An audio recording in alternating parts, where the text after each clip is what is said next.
Do you know that science recently located a music center in our brains that makes us react to music in such a way, same way that we react to inducing stimuli?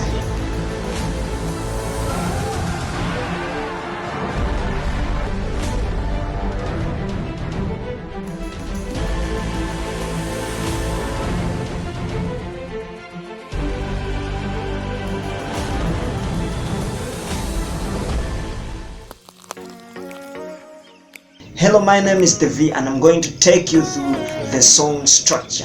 What is a song structure? How does it happen? How is it organized? How is it combined to make the song more colorful and textful?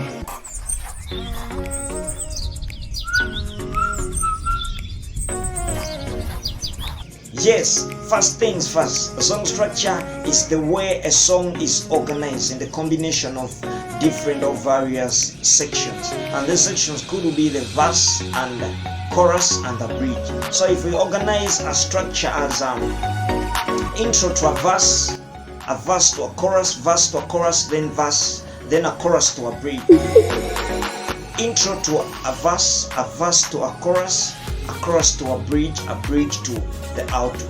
This is the ABABCB structure. So it's a song structure it's ABABCB song structure. This is the commonly structure for pop music and okay, so if we take that structure from AB to AB and to a CB as a song structure, so that song structure ABABCB, whereby the A is the intro, where A is the verse, B is the chorus, C is the bridge.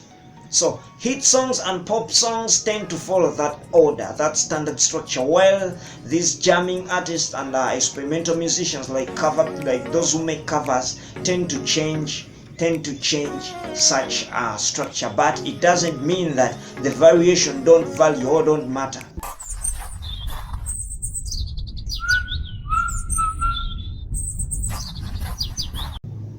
So I'm going to break down what are the parts of a song structure. There are just 6 of them: the intro, the verse, the chorus, the bridge, the outro. So I'm going to start with the outro.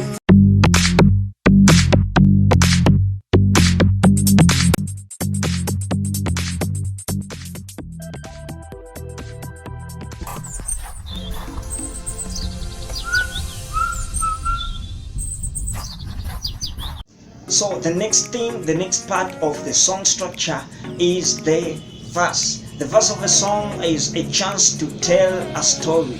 You know, it's where the songs develops or advances. In most songs, chorus and the pre-chorus generally use sometimes the same lyrics each time. So the verse is a chance to get your message across the whole song.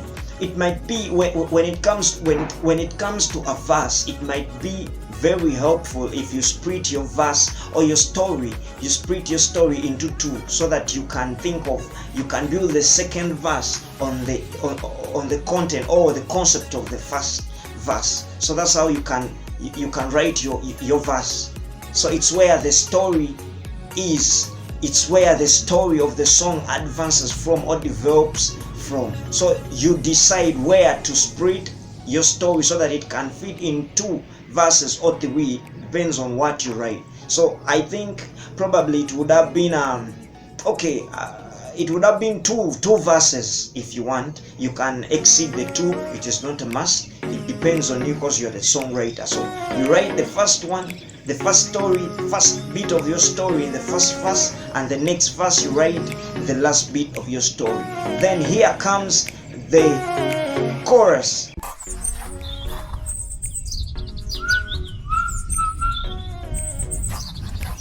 The chorus is the culmination of the biggest idea in your song.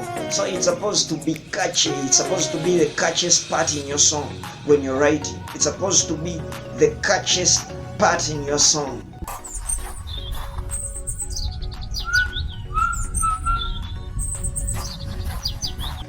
So, a moment. this is a no. When you're writing a chorus, this is something so vital. When you're writing a chorus and a pre-chorus in the same song, it is good because a pre-chorus and a chorus, they all build up that one moment. They all build up that one moment. So when you're writing, there's supposed to be a tension between two of them. Don't make one off of the other. Don't write one that is off the other. Don't make one too much off the other. They are supposed to be in the same tension, you know. You write the same idea.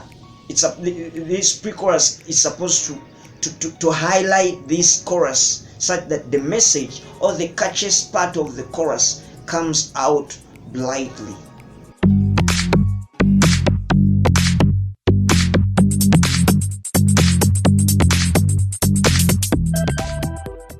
So a bridge is the only point where you can jolt your ear, like you can jolt your listener to tell him or her that there is more than listening. There is more of this song than listening to the repetition that has been happening in the verse, chorus, and other pieces of the song. So you ensure him that there is more of this song than listening to that repetition. This can be done by changing.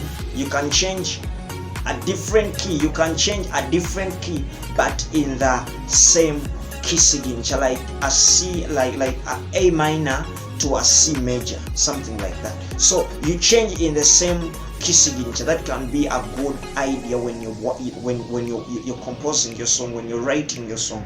So when you're composing, maybe with a producer, maybe with your guitar at home, with your guitar at your working place, it is better you change in the same key signature.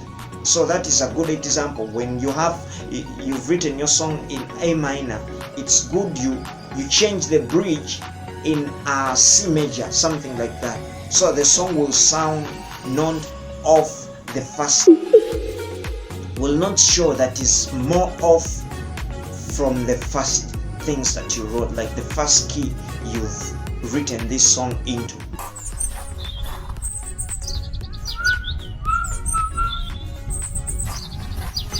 So the auto should signal clearly to the listener that the song is coming to an end.